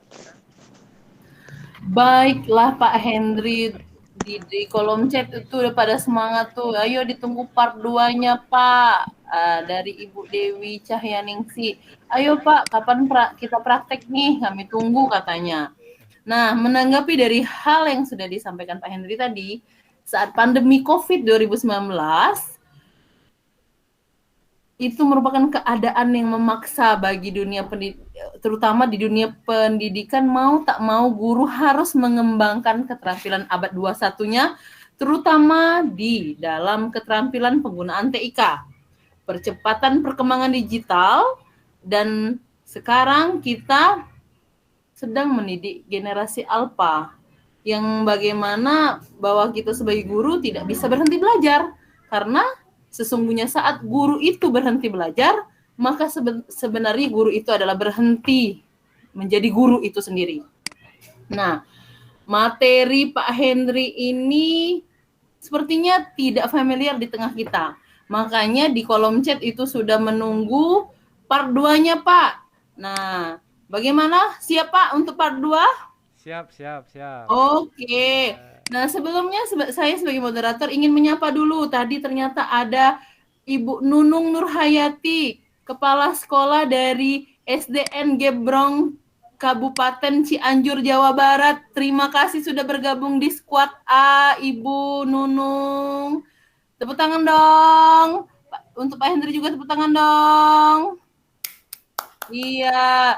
Terus selamat datang juga kepada Bu Elvi Triana Rahmaningsih, Kapokja BGP Provinsi Bengkulu yang merupakan pengajar dari kelas A NSB calon kemarin ya, calon NSBPB Angkatan 3. Nah, tentu saja website sekolah ini sangat penting terutama kepada sekolah-sekolah yang merupakan sekolah penggerak nantinya. Jadi Pak Henry, kami tunggu part 2-nya. Sepertinya bisa lanjut ya Pak Henry ya. Oke. Jadi sepertinya sudah 4 pemateri sudah memaparkan berbagi praktik baik dari ada dari Pak Nopri, dari Bu Heni, dari Bu Nova dan Pak Hendri tentunya. Nah, sekarang saya sebagai moderator memberikan kesempatan pertanyaan sebanyak 2 sesi ya. Dalam satu sesi ada 3 pertanyaan. Wah, cepat sekali Pak Afdeni. Langsung menunjuk tangan.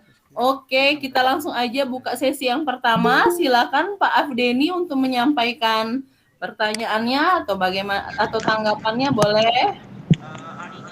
Oke, terima kasih Ibu Yenti. Jadi saya tertarik dengan yang disampaikan Ibu Nova. Jadi di sini kebetulan lah ya, saya sedang menjalankan guru penggerak, jadi mungkin ilmu masih agak gimana ya, udah masih tersimpan lah.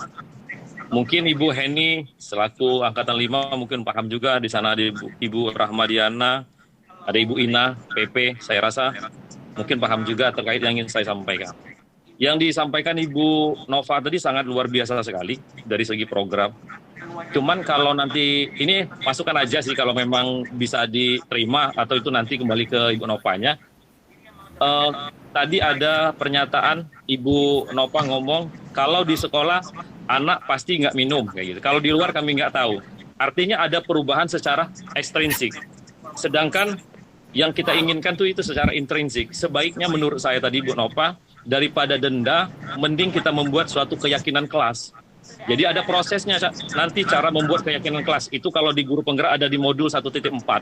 Jadi nanti kita tidak hanya mengubah secara ekstrinsik saja, tapi intrinsik. Jadi menjadi suatu budaya.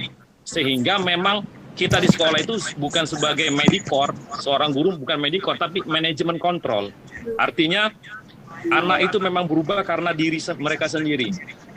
Walaupun nanti ketika ada di sepakatan kelas anak ingin denda, itu sebaiknya muncul dari mulut mereka, bukan dari kita. Kita hanya sebagai, maka yang saya sampaikan kemarin di yang materi baik saya, di sana ada voice, choice, dan ownership. Nah, ini dimunculkan supaya memang betul-betul itu bisa dari pribadi anak itu banyak. Itu mungkin dari saya karena saya baru-baru mempelajari modul guru penggerak, jadi mungkin bisalah diadopsi sedikit. Padahal memang materinya udah bagus, itu pas. Jadi karena menurut saya, setuju dengan Ibu Dian, ini masuk P5. Mungkin itu saja dari saya. Terima kasih. Oke, langsung saja ya tanggapan dari Bu Nova. Silakan Bu Nova, bagaimana? Terima kasih sekali masukannya Pak Abdeni. Pertama, saya belum ikut pendidikan guru penggerak. Terima kasih sekali karena sudah dikasih tahu itu ternyata berada di modul 1.4 yang mengenai P5 tadi. Nah, saya sangat terima kasih sekali karena sudah diberikan sedikit tampilan mengenai apa pendidikan guru penggerak. Itu yang pertama. Kemudian mengenai tadi yang saya katakan nggak tahu di luarnya, karena kami itu sendiri mulai dengan kesepakatan kelas itu sudah dari beberapa semester yang lalu. Jadi kesepakatan itu memang kami buat bersama. Jadi mereka yang setuju dari siswanya dulu maksudnya. Setelah itu baru kami sampaikan ke orang tuanya. Jangan sampai nanti ada kesalahpahaman antara orang tua dan wali murid. Itu yang kedua. Kemudian mengenai P5 yang kami ingin munculkan supaya intrinsik tadi bahwa itu menjadi kebiasaan. Jadi karena yang saya sampaikan tadi kebiasaan itu memang sangat sulit terbentuk. Jadi ya itu tadi untuk menekankan mereka yang kami niatnya setelah mereka tertekan itu sendiri mereka jadi kebiasaan itu dulu. Sama halnya dengan anak-anak saya di rumah, kalau mau disuruh sholat pun apalagi sholat malam kan subuh, jadi agak kesulitan. Jadi awal-awalnya itu dikasih reward dulu, dikasih upah lah kasar katanya seperti itu. Jadi lama-lama mereka pun terbiasa kalau mau azan sekitar menjelang azan itu mereka langsung bangun seperti itu. Itu maksud saya. Jadi awalnya memang dari sana. Mudah-mudahan denda itu tidak ada lagi dan itu menjadi kebiasaan baru bagi mereka yang memang sudah yang harus diterapkan seperti yang disampaikan Bapak tadi ada di modul guru penggerak. Saya belum ikut pendidikan, Pak. Jadi insya Allah karena parkir kayaknya kemarin kurang PP, jadi saya parkir dulu. Mudah-mudahan nanti ada PP-nya. Kalau nggak salah itu rombongan Pak Henry juga nanti. Mudah-mudahan kami bisa bareng ikut pendidikannya. Dan ya alhamdulillah di grup ini semuanya kan banyak PP, CP yang sudah ikut pendidikan. Nanti saya minta bantuan juga untuk berbagi ilmunya supaya kedepannya bisa lebih baik lagi, bisa ada perubahan yang berarti seperti itu. Terima kasih Pak Denny. Itu saja Bu Yeyen. Oh iya, Bu Nova, bagaimana Pak Afdeni tanggapannya? Oke, jempol ya.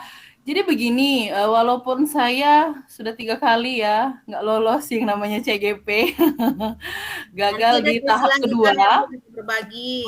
Ya, terima kasih. Begini Bu Nova, sedikit tambahan dari saya bahwa memang tadi ada kata-kata yang ada denda dan segala macam tadi itu adalah merupakan betul kata Pak Afdeni itu dari ekstrinsik dan maksudnya itu guru sebagai manajer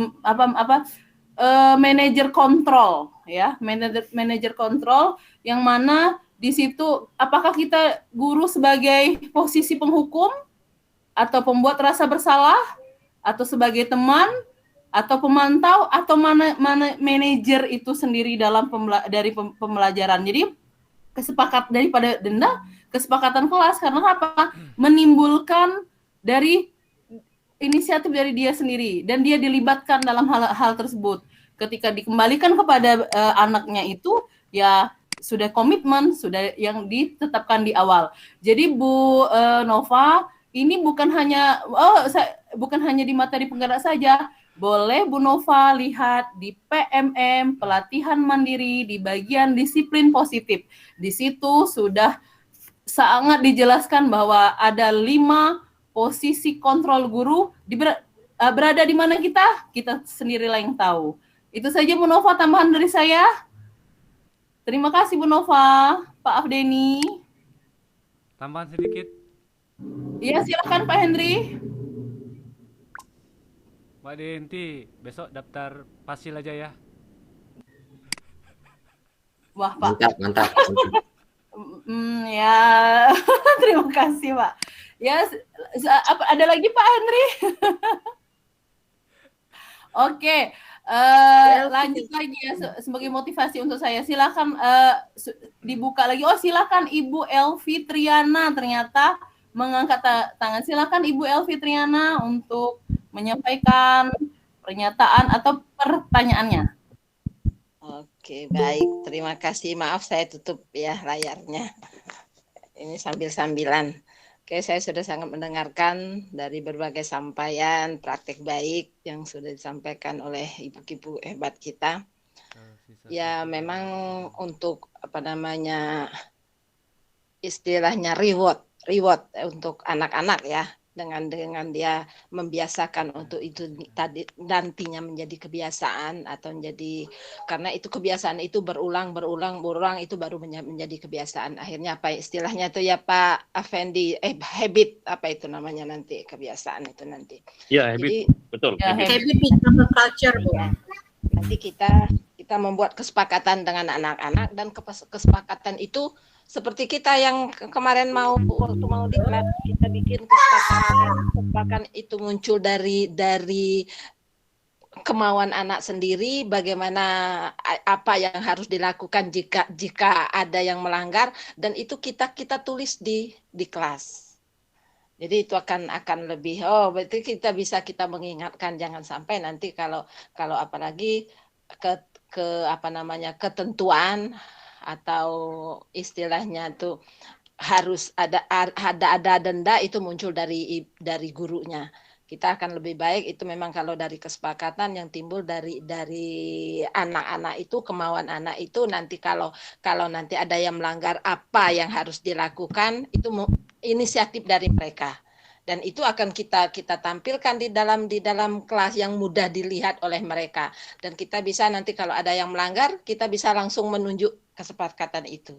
Mungkin itu Bu Nova. Itu saja mungkin. Ya, terima kasih Bu Elvi. Insya Allah nanti akan saya laksanakan di sekolah. Oke, nanti. Ya, terima kasih Bu Elvi atas pencerahannya. Oke, sekarang untuk remote datang agak cepat dikit playernya. Rencana saya mau share ke grup pusat nanti. Baik, Ibu Elvi Triana, terima kasih ya pelajarnya. Saya sudah menyampaikan, kemarin kan kebetulan kita rakor di ini baru pulang, kebetulan dipercepat. Jadi di rakor kemarin saya sudah menyampaikan kita itu ada indikasi refleksinya di bulan Juni ini, tapi tanggalnya belum pasti kapan. Cuman udah ada indikasinya di Juni. Nah, saya sudah sampaikan kalau sekarang kan posisinya mereka sekolah lagi pada libur ya. Lagi pada libur, ada yang saat lagi ulangan. Jadi untuk berbagi secara luring masih agak kesulitan. Jadi di Bengkulu saya sampaikan seperti itu. Sekarang mereka mengadakan istilahnya tuh reboan. Jadi setiap hari Rabu ada saling berbagi antara mereka. Nah, itu sudah saya sampaikan di sana. Jadi nanti saya pelajarnya minta kalau memang itu agak cepat dikit nanti bisa saya share juga nanti ke sana. Mungkin itu Bapak Ibu, alhamdulillah apa yang Bapak Ibu lakukan memang sangat menginspirasi yang lain, dan semoga ini terus berlanjut. Oke, mungkin itu saja. Wassalamualaikum warahmatullahi wabarakatuh. Waalaikumsalam warahmatullahi wabarakatuh. Terima kasih Bu Elvi Triana atas pengarahan dan yang bikin flyer ya. Lebih cepat sedikit biar nanti bisa di-share dan bergabung rekan-rekan kita. Kalau bisa kolaborasinya se-Indonesia, kenapa tidak? Amin. Terus amin. Terus Pak Denny nih ada pelajaran baru kita dari CGP Angkatan 7 nih. Itu loh, choice, voice, and ownership. Ini boleh nanti dijadikan materi ya Pak Afdeni. Bagaimana, siap untuk selanjutnya? Ada yang lebih senior, Bu. Itu Ibu Heni lebih senior, Bu. Oh, yang udah mendahului. Oke, Bu Heni. Boleh Bu Heni, boleh Pak Afdeni atau siapapun yang sudah siap. Semua Pak Afdeni. Sekarang udah senior semua ini, udah hebat-hebat semua ini. Iya. Oke. Terima kasih, Bu. Tadi sudah ada lagi yang mengangkat tangan, yaitu Bu Pajaryani, Bu Francisca. Boleh, silakan Ibu Pajaryani. Ya, terima kasih Bu Denti ya. Assalamualaikum warahmatullahi wabarakatuh. Waalaikumsalam warahmatullahi wabarakatuh. Waalaikumsalam.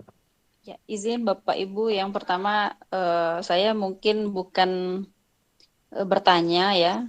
Yang pertama saya mengucapkan terima kasih terlebih dahulu sudah diberi kesempatan untuk bergabung di forum ini, forum yang luar biasa bagi saya khususnya bisa mendengarkan praktik baik dari kawan-kawan narasumber ya pada malam hari ini. Kebetulan tadi masuknya agak telat sehingga memang kebetulan di sesi Bu Nova yang saya simak dan Pak Henry. Kalau selama ini mendengar kata praktik baik, Bu Moderator, biasanya tuh teman-teman pada overthinking gitu, bahwa praktik baik itu harus sesuatu yang besar. Sesuatu yang memang menghasilkan atau memberi dampak yang signifikan terhadap perubahan sekolah. Ternyata hal-hal kecil seperti yang tadi disampaikan Bu Nova begitu sederhana, budaya minum air putih itu juga merupakan praktik baik yang nanti akan berdampak besar untuk anak-anak kita, siswa kita di sekolah. Tadi saya menyimak sedikit Bu Nova dalam budaya yang Bu Nova biasakan di sekolah. Kalau siswa yang tidak membawa air putih, Bu Nova dan rekan-rekan di sekolah menyiapkan galon juga Bu Nova ya. Benar, ya benar Bu. Itu mohon maaf itu galonnya isi ulang atau air masak juga Bu Nova? Yang kami ada itu yang kami sediakan kalau mau air hangat itu ada pakai kompor jadi mau cetek sendiri. Kalau yang di galon tentu saja itu air dari dari depot. Oh gitu. Nah itu tadi mungkin masukan karena judulnya sudah jelas tadi Bu Nova sebagai program adalah membiasakan siswa-siswi untuk minum air masak ya, air yang kita masak sudah masak, artinya memang real kita masak dari rumah, membawa air minum yang masak dari rumah. Kalau bisa air yang disiapkan juga untuk cadangan jika siswa tidak membawa air putih dari rumah juga harus air masak, sehingga budaya yang Bu Nova sampaikan di sekolah itu jadi konsisten. Kalau seandainya air galon, kami sendiri juga meskipun itu layak untuk diminum, akan lebih baik kayaknya minumnya minum air masak gitu Bu Nova, karena di depan sudah jelas tadi core-nya bahwa Bu Nova membiasakan anak itu minum bukan air kemasan. Kalau galon itu tetap, kalau saya merasanya tetap sama seperti air kemasan yang dibeli oleh siswa. Nah jadi itu luar biasa, saya mungkin bisa meniru ini untuk di sekolah kami. Sebenarnya sekolah kami itu sudah ada, tapi baru guru Penjaskes itu Bu Nova yang membiasakan siswa membawa air putih pada saat jam pelajaran olahraga. Dan nanti ini bisa kami bagi ke sekolah bahwa ini merupakan salah satu praktik baik yang sangat berdampak luar biasa nanti untuk kesehatan siswa kita. Kalau siswa kita sehat, tentu pembelajaran di sekolah akan lebih maksimal mereka ikuti. Kemudian untuk Pak Henry tadi, mungkin karena kita sama-sama di Kepayang, kalau nanti akan lebih efektif, Pak Henry minta tolong kami boleh untuk mengundang menjadi narasumber ke sekolah. Begitu Pak Henry. Ya mungkin itu saja Bu Deyanti, terima kasih waktunya. Assalamualaikum warahmatullahi wabarakatuh. Iya, terima kasih Bu Pak Jarianis yang telah memberikan pernyataannya. Silakan tanggapannya Bu Nova dan nanti ditanggapi pula oleh Pak Henry tentang website sekolahnya. Baik, terima kasih Ibu Pak Jariani, Ibu PP di Kepayang saat ini. Jadi sebenarnya core yang pertama itu adalah membiasakan budaya air putih dari minuman air kemasan. Belum selesai tadi, air kemasan berwarna. Karena yang biasa siswa sini beli itu jajanan yang ada rasa-rasanya. Sedangkan kalau memang untuk air dari air putih atau dari depot itu kan tidak ada warnanya, walaupun itu belum steril seperti itu. Jadi karena anak-anak di sini membiasakan mereka pun kalau beli jajanan itu air putih dikasih air es kayak gitu.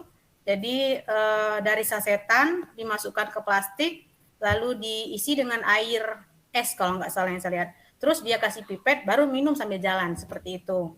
Jadi yang kami geserkan itu perlahan-lahan dulu dari kemasan berwarna menjadi kalaupun kemasan tanpa warna seperti itu. Nah, kalau memang sudah bisa bergeser nanti dari kemasan yang tanpa warna, baru ke yang harus benar-benar itu air steril yang direbus. Nah, untuk kalau memang sekolah harus menyediakan air yang sudah direbus, saya rasa untuk 72 siswa itu sepertinya sekolah nantinya agak keberatan. Jadi makanya kami minta langsung ke orang tuanya supaya mereka yang bawa air putih dari rumah, andai kata kurang, baru disediakan di sekolah, tapi masih dalam bentuk kemasan air galon. Yang jelas itu tidak lagi berwarna, seperti itu.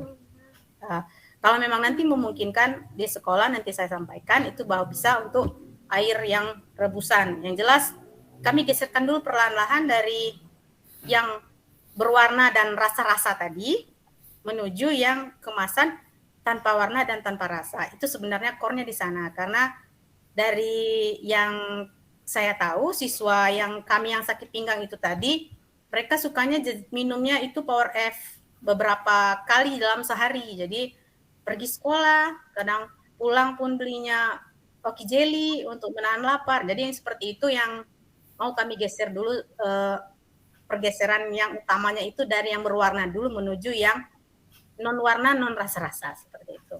Tapi terima kasih sekali Bu Fajar atas tanggapannya tadi dan sarannya. Semoga nanti bisa jadi perbaikan untuk ke depannya. Terima kasih. Ya, terima kasih Bu Nova.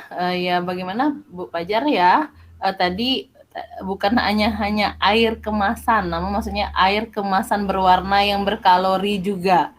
Jadi digeser dulu menjadi air kemasan mungkin yang tanpa warna, tanpa kalori, dan yang lebih sehat.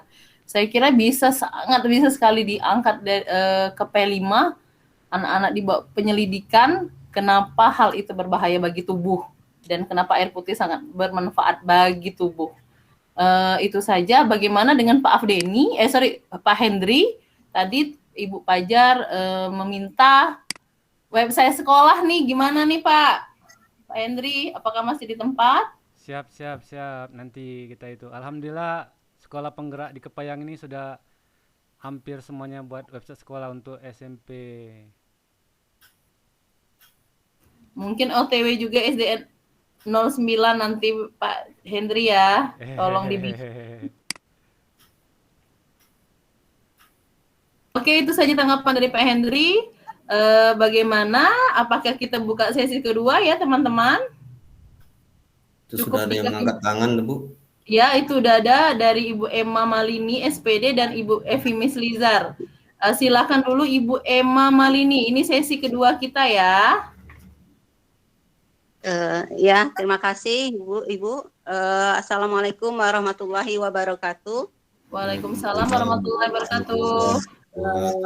Saya sangat bersyukur berada di webinar ini karena bisa mendapatkan ilmu dari bapak-bapak dan ibu-ibu yang berbagi praktik baik di sini dan pengalaman-pengalaman yang sudah dilaksanakan. Baiklah, kali ini saya ingin mungkin sedikit bertanya kepada Ibu Heni Herlina tentang diferensiasi ya Bu ya. Saya mendengar penjelasan dari Ibu tadi dengan masalah yang dihadapi di sekolah Ibu, berdoa semoga permasalahannya cepat selesai dengan dan bagaimana cara Ibu menyelesaikan tadi dengan merangkul dari pihak Polsek ya, dari pihak Puskesmas, mungkin cerita tadi akan menjadikan pengalaman bagi kami supaya kami mengharapkan tidak terjadi seperti itu, mungkin menjadikan pengalaman kami bagaimana cara kita mengatasi masalah. Diferensiasi itu kan tadi sesuai adalah pembelajaran yang sesuai dengan kebutuhan murid. Nah, kita ketahui bahwa murid kita ini adalah murid yang mempunyai karakteristik yang berbeda-beda di dalam kelas itu. Nah, mungkin ini akan menjadikan suatu, kita harus sebagai seorang guru harus punya harus siap, mungkin harus ekstra siap untuk melaksanakan pembelajaran yang diferensiasi ini. Mungkin ada dari saran dari Bu Heni, mungkin bagaimana supaya tujuan pembelajaran kita tercapai dan mungkin trik-triknya supaya tujuan tercapai dengan menggunakan pembelajaran diferensiasi ini dengan karakteristik atau kemampuan atau pengetahuan anak yang berbeda-beda. Mungkin itu aja, Bu. Terima kasih. Assalamualaikum warahmatullahi wabarakatuh.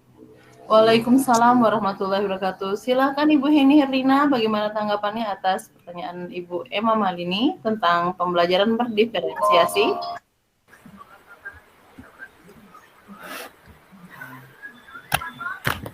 Terima kasih untuk pertanyaan yang bagus sekali Bu Emma Malini.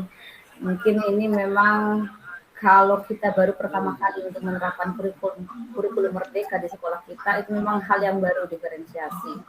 Nah, diferensiasi ini adalah sebuah keputusan masuk akal, common sense yang diambil seorang guru untuk memenuhi kebutuhan belajarnya. Nah, apa sih yang kita lakukan untuk memenuhi kebutuhan belajar peserta didik kita? Yang pertama, kita harus mengenali dulu kesiapan peserta didik kita, tingkat kesiapannya. Karena kesiapan peserta didik kita itu berbeda-beda, ya. Ada mungkin yang belum tahu sama sekali, baru tahu sedikit, ada yang sudah tahu materi itu, entah dia melihat YouTube, entah searching di mana, dia sudah belajar duluan. Nah, itu dari tingkat kesiapannya. Kemudian yang kedua, kita harus mengenali minat dan bakat peserta didik. Nah, minat dan bakat peserta didik mungkin kita bisa memberikan asesmen di awal atau bisa memberikan sebuah instrumen tentang minat dan bakat peserta didik, atau juga bisa menggunakan jasa dari psikolog untuk mengenali minat dan bakat anak lebih spesifik. Kemudian kita melihat dulu gaya belajarnya. Nah, jika kita sudah menemukan analisa ibaratnya apa sih kebutuhan utama dari murid tersebut, baru kita bisa menyusun sebuah tujuan pembelajaran. Nah, berdasarkan kesiapan di awal tadi, analisa di awal tadi, kita bisa menentukan diferensiasi apa yang mau kita gunakan. Apakah proses, konten, atau produk. Atau bisa dikombinasikan ketiganya. Memang cukup kompleks ya untuk mempersiapkan sebuah pembelajaran diferensiasi, karena kita harus mempersiapkan berbagai macam media, berbagai macam konten yang disesuaikan dengan tingkat kesiapan anak. Tapi mudah-mudahan insya Allah di akhirnya anak-anak akan mendapatkan hasil yang sesuai dengan tingkat kemampuannya masing-masing dan minat bakatnya, seperti itu. Itu Bu Dian yang bisa.